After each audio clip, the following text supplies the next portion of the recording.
Satu perikop, satu hari. Mari kembali lagi saya mengajak seluruh jemaat Tuhan. Kita akan bersama-sama membaca firman Tuhan pada hari ini. Pembacaan kita terdapat di dalam Injil Matius pasal yang ke-12, ayat yang ke-22 sampai ayat yang ke-37. Injil Matius pasal yang ke-12, ayat yang ke-22 sampai ayat yang ke-37.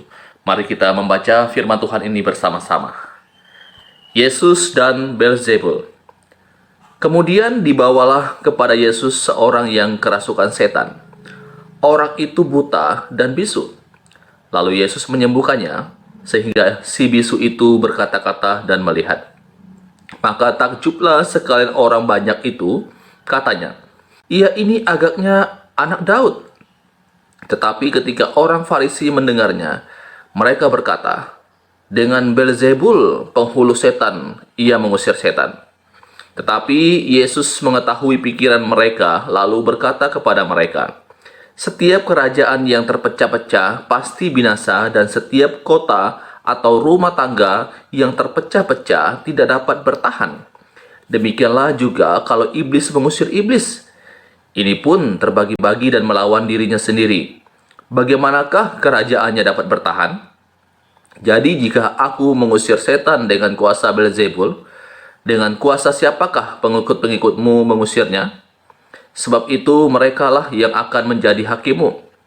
Tetapi jika aku mengusir setan dengan kuasa Roh Allah, maka sesungguhnya kerajaan Allah sudah datang kepadamu. Atau bagaimanakah orang dapat memasuki rumah seorang yang kuat dan merampas harta bendanya apabila tidak diikatnya dahulu orang kuat itu? Sesudah diikatnya, barulah dapat ia merampok rumah itu. Siapa tidak bersama aku, ia melawan aku, dan siapa tidak mengumpulkan bersama aku, ia mencerai-beraikan. Sebab itu aku berkata kepadamu, segala dosa dan hujat manusia akan diampuni, tetapi hujat terhadap Roh Kudus tidak akan diampuni. Apabila seorang mengucapkan sesuatu menentang anak manusia, ia akan diampuni, tetapi jika ia menentang Roh Kudus, ia tidak akan diampuni. Di dunia ini tidak, dan di dunia yang akan datang pun tidak.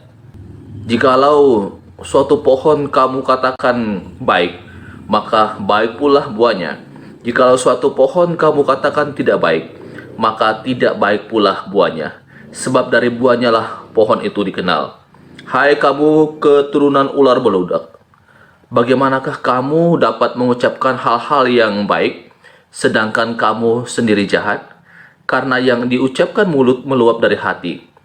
Orang yang baik mengeluarkan hal-hal yang baik dari perbendaharaannya yang baik, dan orang yang jahat mengeluarkan hal-hal yang jahat dari perbendaharaannya yang jahat. Tetapi aku berkata kepadamu, setiap kata sia-sia yang diucapkan orang harus dipertanggungjawabkannya pada hari penghakiman. Karena menurut ucapanmu engkau akan dibenarkan, dan menurut ucapanmu pula engkau akan dihukum."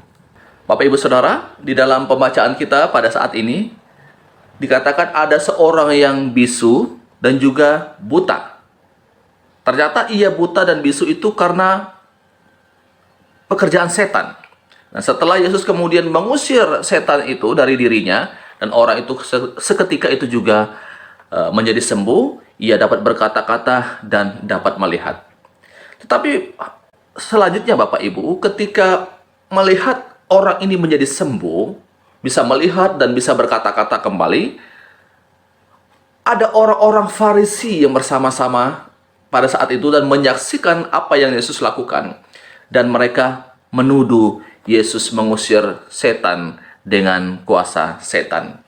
Nah Bapak Ibu Saudara yang dikasihi oleh Tuhan Yesus Kristus, maka ini sesuatu yang tentu tidak mungkin bisa terjadi. Yesus memberikan penjelasan, bagaimana mungkin setan mengusir setan? Bagaimana mungkin setan bisa melawan setan? Tidak mungkin setan sama setan itu bermusuhan.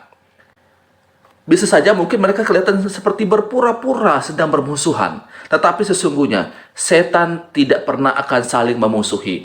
Karena tujuan mereka adalah merusak orang-orang yang percaya kepada Yesus, bukan merusak sesama mereka. Nah Bapak Ibu Saudara, tetapi saya mau melihat dari sisi yang lain adalah orang Farisi ini. Orang Farisi ini kemanapun Yesus pergi, mereka pergi bukan mau mendengarkan firman, tapi mereka pergi kemanapun Yesus pergi mengajar, melakukan mujizatnya. Mereka hanya mau melihat hal-hal yang negatif. Mereka mau melihat hal-hal yang salah daripada Yesus, supaya itu menjadi celah bagi mereka untuk mempersalahkan Tuhan Yesus, dan itu menjadi celah lagi bagi mereka untuk menghukum Tuhan Yesus. Nah, Bapak Ibu Saudara yang dikasihi oleh Tuhan Yesus Kristus, biarlah saya dan saudara ketika kita belajar firman Tuhan, tujuannya bukan untuk mencari-cari kesalahan orang lain dengan menggunakan firman Tuhan, tapi biarlah kita datang kepada Tuhan, belajar firman Tuhan untuk membuat kita semakin hari semakin bertumbuh, haus akan firman Tuhan. Biarlah firman Tuhan itu mengubah kehidupan saya dan saudara.